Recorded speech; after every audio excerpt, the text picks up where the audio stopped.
జగన్‌కి వ్యతిరేకంగా పోరాడటం, అదే సందర్భంలో తెలుగుదేశం పార్టీ కార్యకర్తల మనసు, నాయకుల మనసు, చంద్రబాబు గారి మనసు, లోకేష్ గారి మనసు గెలుచుకున్నటువంటి మాజీ ఐపీఎస్‌లకి ఇప్పుడు కీలకమైనటువంటి పదవులు దక్కుతున్నాయి. అందులో ద్వారకా తిరుమలరావు గారు ఇప్పుడు మాజీ డీజీపీ ఎవరైతే అయ్యారో మొన్న 31వ తారీఖు అయితే ఆయనకి ఆర్టీసీ చైర్మన్‌గా ఇంకొక ఏడాది కొనసాగింపు.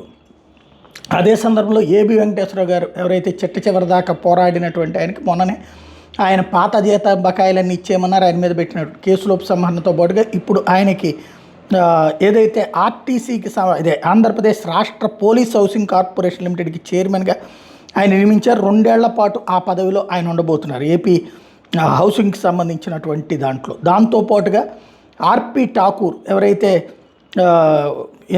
మాజీ డీజీపీ ఉన్నారో ఆయనకి ఇప్పుడు ప్రభుత్వ సలహాదారుగా నియమించడం అన్నటువంటిది కీలకమైన అంశం.